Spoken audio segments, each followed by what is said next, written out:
परीक्षा classes YouTube channel में आप सभी शिक्षार्थियों का स्वागत है। मैं आज पुनः आपके बीच क्लास लेकर उपस्थित हूँ। सबसे महत्वपूर्ण, सबसे उपयोगी परीक्षाओं के लिए स्पेशल एटम बम तैयार है। एक किसी क्लास के लिए नहीं, छठी, सातवीं, आठवीं, नौवीं, 10वीं, 11वीं, इसके अतिरिक्त प्रतियोगी परीक्षाओं के लिए बिहार पुलिस दरोगा और बीएड का एंट्रेंस डीएलएड का देते हैं, या बीपीएससी जो लैंग्वेज पेपर है उसमें, और 30 नंबर का अनिवार्यों में 22 अंक का जो प्रश्न दिया हुआ होता है उसमें अल्पप्राण और महाप्राण से भी क्वेश्चन आज किसी शीर्षक पाठ को नहीं पढ़ाया जा रहा। सभी क्लासों के लिए महत्वपूर्ण है, इसलिए ध्यान पूर्वक सुने। लिखा हुआ रटवाया नहीं जाएगा, ट्रिक के माध्यम से, तरीकाओं के माध्यम से आपके दिमाग में डाल दिया जाएगा। आज डलाने के बाद वृद्धा अवस्था तक आपको अल्पप्राण और महाप्राण याद रहेगा, और नहीं अगर याद रहता है तो इसका मतलब अपना प्राण ही आप खींच लीजिएगा। लगेगा जितना छोटा चीज, इतना महत्वपूर्ण चीज परीक्षा में छोड़कर चले आते हैं। आज के क्लास के बाद आप कभी परीक्षा में इस बिंदु पर अल्पप्राण और महाप्राण पर टेंशन लेकर परीक्षा देने नहीं जाइएगा। सिर्फ क्लास शुरू करने भर है। तो आज हिंदी व्याकरणों के क्लास में उपस्थित हैं। हिंदी व्याकरणों के क्लासों में आप वर्णमाला जरूर पढ़े होंगे। चलो हो भैया डुबकी लगे हुए वर्णमाला के वाणी में, स्वर व्यंजन के साथ देते हर जुबानी में। आज व्यंजन वर्ण को उच्चारण के आधार पर जो भेद किया गया है, दो भेद, एक है अल्पप्राण, एक है महाप्राण। स्वर और व्यंजन अवश्य पढ़े होंगे। स्वर की संख्या देखिए हिंदी व्याकरणों के अनुकूल 11, 6, 5, 11, 6, 5, 11।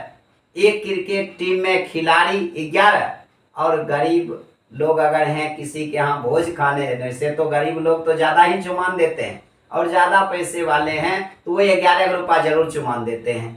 तो एक दर्जन में एक कम है स्वर जो स्वतः उच्चारित होता है, जिस वर्ण के उच्चारण में दूसरे वर्णों की सहायता नहीं ली जाती है। तो आप व्यंजन भी जानते हैं जो स्वर के बिना उच्चारण ही नहीं हो पाएगा। स्वर की सहायता लेकर ही व्यंजन वर्ण का उच्चारण कर पाते हैं। तो व्यंजन वर्ण कहते हैं किसे, जो स्वर की सहायता से बोला जाता है, अर्थात जो स्वतः नहीं बोला जाता है। उसके भी दो संतान, उच्चारण के आधार पर व्यंजन वर्ण के दो भेद, अर्थात व्यंजन के दो भेद है। एक है अल्पप्राण, रेड मार्कर से लिखा हुआ देखते होंगे, अल्पप्राण और महाप्राण। अब रेड और ब्लैक दोनों का प्रयोग है, इसके पीछे भी राज है।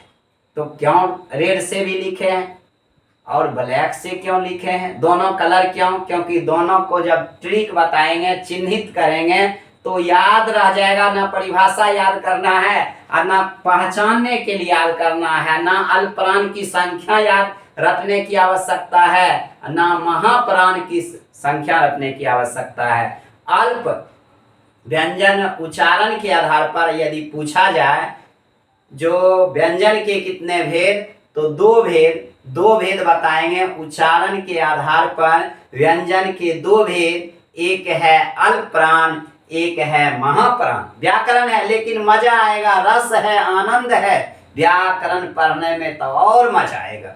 तो अल्प माने क्या? कम, कहते हैं अल्प आयु है, कम आयु का है। अल्प दीजिए कोई सामान, कहते हैं थोड़ा दीजिए। अप्राण माने वायु, कहते हैं ऑक्सीजन एक प्राण वायु है, माने उसके बिना हम जीवित नहीं रह सकते। लेकिन वह यहाँ है उच्चारण के आधार पर उच्चारण के आधार पर यदि आप लोग से पूछ दिया जाए व्यंजन वर्ण के या व्यंजन के कितने भेद, तो दो भेद, एक है अल्प प्राण, एक है महाप्राण। अल्प उच्चारण बोलने में जिसमें कम समय लगे, माने आप कहिएगा बोलने में तो हरा स्वर दीर्घ स्वर, तो स्वर का वहां चर्चा, हम व्यंजन का चर्चा यहाँ कर रहे हैं। जिन व्यंजन वर्णों के उच्चारण में अल्प समय लगे, अर्थात मुख से अल्प वायु निकले, वायु माने हवा, श्वास नली के माध्यम से कम वायु निकले, उसे कहेंगे अल्प प्राण। महा माने अधिक, जिस वर्ण के उच्चारण में, जिस व्यंजन वर्ण के उच्चारण में अधिक समय लगे, अर्थात अधिक वायु की आवश्यकता पड़े, तो उसे महाप्राण। परिभाषा से नहीं समझिएगा, उच्चारण करने से समझिएगा। तो व्यंजन वर्णों में आप यहाँ जो देख रहे हैं 25 जो है, इसे स्पर्श व्यंजन कहते हैं, जिसका उच्चारण कंठ से, तालु से, मूर्धा से, दंत से और ओष्ठ से होता है। कौन चीज से? कंठ से, तालु से, मूर्धा से, दंत से और ओष्ठ से, इसे स्पर्श व्यंजन भी कहते हैं। तो आप जानते होंगे वर्णमाला में, हिंदी वर्णमाला पढ़े होंगे, वर्ण पढ़े होंगे, अक्षर पढ़े होंगे। तो क्या है? कवर्ग, चवर्ग, टवर्ग, तवर्ग, पवर्ग, 25 5 गो वर्ग टोटल है। एक वर्ग में 5 वर्ण, दूसरे वर्ग में 5 वर्ण, तीसरे में भी 5, चौथे में भी 5, पांचवें वर्ग में भी 5। तो आज कौन चीज पढ़ेंगे? उच्चारण के आधार पर व्यंजन के भी, एक है अल्प प्राण, एक है महाप्राण। अल्प माने जिस वर्ण व्यंजन वर्ण के उच्चारण में अल्प वायु की आवश्यकता होती, कम वायु की आवश्यकता होती है। को, खो, आप देखिए बोलकर ज्यादा समय भी किसमें लगेगा और वायु भी किसमें अधिक लगेगी, नहीं? तो सुनिए क्या है, उच्चारण के आधार पर व्यंजन के दो भेद, एक है अल्प प्राण, एक है महाप्राण। अल्प माने जिन वर्णों के, जिन व्यंजन वर्णों के उच्चारण में, जिन व्यंजन वर्णों के उच्चारण में अल्प वायु की आवश्यकता होती है, अर्थात कम समय लगता है, उसे अल्प प्राण कहते हैं। जिन व्यंजन वर्णों के उच्चारण में अधिक वायु की आवश्यकता होती है, अर्थात अधिक समय लगता है, व्यंजन वर्ण, स्वर नहीं, तब तो दीर्घ और ह्रस्व स्वर हो जाएगा। अब देखिए क्या है, कवर्ग, चवर्ग, टवर्ग, तवर्ग, पवर्ग। कबूतर बोले कबूतरी से, अब है चमक चम चमके अंगूरी बदन। अब है तो पढ़े होंगे, तुम तो ठहरे परदेसी साथ क्या निभाओगे। तो देखिए ये सब वर्णों में ट्रिक है, गाना है, मजा है, आप मजे पूर्वक पढ़िए।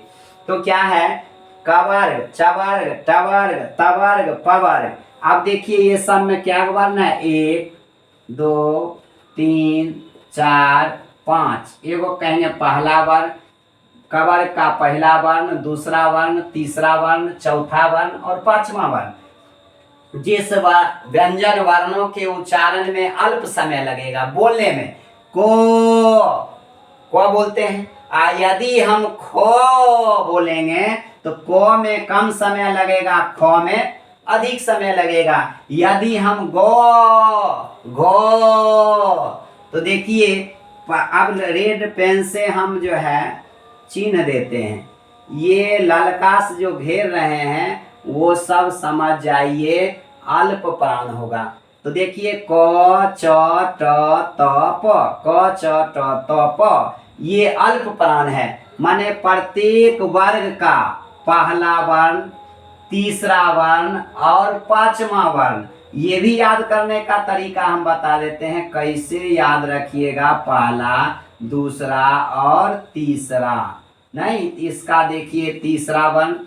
अब हम चलते हैं अंतिम सब वर्ग का छठा बेटा, जो नासिका से उच्चारण भी होता है। तो ये देखिए अल्प प्राण, ये देखिए अल्प प्राण। अच्छा, विषम स्थान पर है तो अल्प प्राण कौन होगा? पहला वर्ण होगा। किसी वर्ग का, कवर का, चवर का, टवर का, तवर का, पवर का, किसी वर्ग का, 5 वर्ग है तो किसी भी वर्ग का जो पहला वर्ण होगा, तीसरा वर्ण होगा और पांचवा वर्ण होगा, वो कौन सी होगा? अल्प प्राण होगा। इस वर्ण के उच्चारण में अल्प वायु लगेगी, कम समय लगेगा बोलने में। को, चो, टो, तो, पो, पो तो याद है जब लगावे ली लिपस्टिक। प का उच्चारण स्थान भी ओष्ठ से ही होता है, और क का उच्चारण स्थान कंठ से होता है। तो देखिए प्रत्येक वर्ग का पहला वर्ण और तीसरा वर्ण, यानी लिख सकते हैं पहला, तीसरा और पांचवा वर्ण। प्रत्येक वर्ग का पहला, तीसरा और पांचवा वर्ण, माने देखिए 1 भी विषम, 3 भी विषम, 5 भी विषम, जो विषम स्थान पर है सब अल्प प्राण है। देखिए को, खो, गो, घो, आपको 2 ही वर्ग ऐसा है, 2 ही वर्ण है प्रत्येक वर्ग में जिसमें अधिक समय है। अल्पप्राण किसे कहेंगे लगभग समझ रहे हैं। रेड पेन से लिखा हुआ है अल्पप्राण, तो पहला, तीसरा, पांचवा विषम स्थान वाला, 1 नंबर विषम, 3 नंबर विषम स्थान पर, और 5वां नंबर आपका कौन स्थान पर है, विषम स्थान पर है।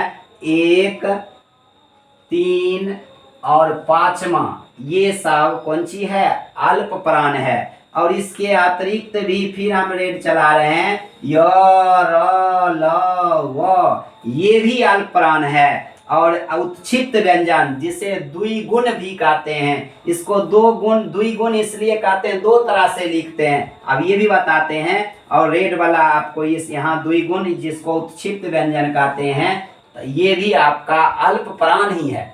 बताइए समझ में नहीं आ रहा, समझ रहे हैं या नहीं? आप जरूर लिखिए, हम समझते हैं कि नहीं, क्लास करने में मजा आता है कि नहीं, क्या रटने की भी आवश्यकता होगी, क्या क्लास में हम याद नहीं रख सकते हैं? 5 गो वर्ग है, प्रत्येक वर्ग का पहला, तीसरा, पांचवा, ये कहने के लिए नहीं, को कम समय लगेगा। यदि हम खो बोलते वैसे भी काम करने में लोग जल्दी करके चले आते हैं, और खाने में 1-2 घंटा तक जल्द खाते ही रहते हैं। को काम है कर्म करना, खो है खाते रहना, नहीं तो समझिए खाने में तो अधिक समय, इसलिए को और खो में कम समय लगता है, इसलिए अल्प प्राण है। अगर खो में अधिक समय लग रहा है तो महाप्राण है, जिसको बोलने में, जिस व्यंजन वर्ण के बोलने में अधिक समय लगे या अधिक प्राण वायु की अर्थात वायु की, एयर की आवश्यकता होती है, उसे हम महाप्राण कहते हैं। अगर आपसे पूछा जाए प्रत्येक वर्ग का तीसरा, पांचवा वर्ण कौन जो है कहलाएगा, तो कहिएगा अल्प प्राण। य, र, ल, वो, इसमें भी कम ही वायु लगता है, इसे अल्प प्राण ही कहते हैं। एक है उत्क्षिप्त व्यंजन, उत्क्षिप्त जिसे द्विगुण भी कहते हैं, इसको 2 तरह से लिखते हैं, कभी ड भी लिख देते हैं, कभी ऐसे भी लिखते हैं, यह बिंदु हटाकर, इसलिए इसे द्विगुण भी कहते हैं। याद रखिए कौन व्यंजन द्विगुण व्यंजन के अंतर्गत भी आता है। इसका एक ले लेते हैं उत्क्षिप्त का, तो देखिए 1, 2, 3, 4, 5, 1, 2, 3, 4, 5, 5, 5, 10, 1, 2, 3, 4, 5, 5 तिया 15, 5, 10, 5, 15, 16, 17, 18, 19, एक है 20। समझ गए अल्प प्राणों की संख्या टोटल कितना है? अल्प प्राण आपसे पूछ दिया जाए तो इसकी संख्या 20 है। प्रत्येक वर्ग का तीसरा, पहला, तीसरा, पांचवा वर्ण और अंतस्थ व्यंजन य, र, ल, व, ये और उत्क्षिप्त व्यंजन में र जो बिंदु देकर लिखते हैं, अक्षर ज्ञान में भी इसका चर्चा किया गया है। तो देखिए क्या है उत्क्षिप्त व्यंजन, इसका चर्चा अक्षर ज्ञान में है, ध्यान दीजिएगा। अक्षर ज्ञान में माँ और बेटे का चर्चा है। बताइए उच्चारण के आधार पर व्यंजन के कितने भेद? 2, एक है अल्प प्राण, एक है महाप्राण। तो कहेगा प्रत्येक वर्ग का तीसरा, पांचवा और तीसरा, पहला, तीसरा, पांचवा अंतस्थ व्यंजन और एक उत्क्षिप्त व्यंजन, इसको कौन वर्ण कौन सा व्यंजन कहते हैं? तो अल्प प्राण, इसलिए क्योंकि इसको बोलने में कम समय। को, खो, चो, छो, टो, ठो, तो, थो, पो, फो। तो बताइए अल्प प्राण तो समझ गए जो विषम स्थान पर है। पहला स्थान पर है, तीसरा स्थान पर है, पांचवा स्थान पर है, जो रेड से चिन्हित किए हुए हैं। और 20 का मतलब ही 20वां स्थान नहीं है, अल्प प्राणों की कुल संख्या है। अल्प प्राणों की जो है कुल संख्या की अगर बात करते हैं तो कुल संख्या कितना है अल्प प्राण? 20। 5 5 10, 5 15, 4 19, 1 20। अगर आपसे पूछ दिया जाए महाप्राण किसे कहते हैं? जिसको चादर ओढ़ा दिए अल्प प्राण हो गया, और जो ठंडियों में सकने वाला है, जो चादर से बाहर है, चादर से बाहर है तो रात में यदि बाहर है तो कहीं चोरी डकैती करेगा। चोरी डकैती का मतलब खुले है न दरवाजा है न घर है, बंदे न है, रात भर में चोरी करेगा तो मुंह काला हो गया, माने बढ़िया आदमी नहीं हुआ, ब्लैक लिस्टेड आदमी हो गया। इसको ब्लैक कलर से जो है घेरते हैं। तो देखिए क्या है, ये प्रत्येक वर्ग का दूसरा जो ब्लैक वाला है, उसके बाद ऐसा रहने दीजिए, गोल वाला घर में रहने देते हैं अल्प प्राण, और चौखुट जो घर है ब्लैक से बना हुआ, इसको कहेंगे हम महाप्राण। अहे देखिए चौथा नंबर पर अर्थात सम स्थान पर नुकायल है, दूसरा स्थान पर और चौथा स्थान पर, क्योंकि दो भी 1 से बड़ा और 3 भी 4 से बड़ा, दो भी दो से देखिए 1 से बड़ा 2 महाप्राण और 3 से बड़ा 4, स्थान भी तो सम वाला है। तो प्रत्येक वर्ग का इसमें हम ब्लैक से करते हैं, प्रत्येक वर्ग का दूसरा के बाद आपका हो गया चौथा, तो प्रत्येक वर्ग का दूसरा चौथा, और आप उष्म व्यंजन ले लीजिए। उष्म माने गर्मी होता है कि सर्दी? अभी जैसे गर्मी का समय है तो कहते हैं बाप रे गर्मी से देह उसैन दल के, लेकिन यदि तालब स मूर्धन स दंत स हो, यदि बोलेंगे तो शरीर में रगड़ एवं घर्षण भी होगा, और इसलिए मुंह से गर्म वायु निकलेगा, इसलिए इसे उष्म व्यंजन भी कहते हैं। ये भी तालब स, मूर्धन स, दंत स ह, अगर ये सब वर्णों का उच्चारण करते हैं उस समय आपको अधिक समय भी लगेगा, वायु भी अधिक लगेगा। तो ये समझ जाइए दूसरा चौथा उष्म व्यंजन और एक उत्क्षिप्त व्यंजन आपका बचा हुआ है। तो ये टोटल आपका हो जाता है 5 5 10, 10 4 14, 1 15, 14 1 15। तो बताइए इसकी संख्या कुल संख्या कितनी है? इसकी जो है कुल संख्या 15 है। तो लगभग आपको याद रहेगा अल्प प्राण किसे कहेंगे। अल्प प्राण नाउ सेट है, रटने की क्या जरूरत है। किसका भेद? व्यंजन का भेद, उच्चारण के आधार पर व्यंजन के 2 भेद, एक है अल्प प्राण एक है महाप्राण। कहेगा अल्प प्राण कौन कौन होगा? प्रत्येक वर्ग का पहला वर्ण, तीसरा वर्ण और पांचवा वर्ण, प्रत्येक वर्ग का तीसरा, पहला, तीसरा, पांचवा अंतस्थ व्यंजन और एक उत्क्षिप्त व्यंजन जो रेड कलम से लिखा हुआ है, और प्रत्येक वर्ग का दूसरा, चौथा उष्म व्यंजन और एक उत्क्षिप्त व्यंजन। लगभग आप लोग समझ गए होंगे जो अल्प प्राण किसे कहते हैं, महाप्राण किसे कहते हैं। तो क्या परिभाषा रखना पड़ेगा? जिस वर्णों के उच्चारण, जिस व्यंजन वर्णों के उच्चारण में कम समय लगे, अर्थात अल्प वायु की आवश्यकता होती है, उसे अल्प प्राण कहते हैं। बोलिए न, को, खो, गो, घो। तो देखिए 2 जगह जाते होंगे तो आपको ज्यादा जोर लगाना पड़ता होगा। जो सुबह में नाश्ता किए होंगे, खाना पीना खाए होंगे, सब 2 वर्ण में पच जाता है। प्रत्येक 2 वाला में जाइएगा 30 में, तालब स, मूर्धन स, दंत स, ह, ये महाप्राण है। तो प्रत्येक वर्ग का पहला, तीसरा, पांचवा और अंतस्थ व्यंजन और एक उत्क्षिप्त व्यंजन। तो 5 तिया 15, 4 19, 1 20, माने 20वां स्थान पर, एक स्थान पर, तीसरा स्थान पर, पांचवा स्थान पर, और अंतस्थ व्यंजन, उस व्यंजन अंतस्थ व्यंजन और एक उत्क्षिप्त व्यंजन। तो आपका हो जाता है कुल संख्या 20, और महाप्राण की कुल संख्या कितना? 15। 5 5 10, 10 या उस व्यंजन तालब सा मूर्धन्य दंसा हो तो हो गया 10 4 14 1 15 लगभग आप समझ गए होंगे।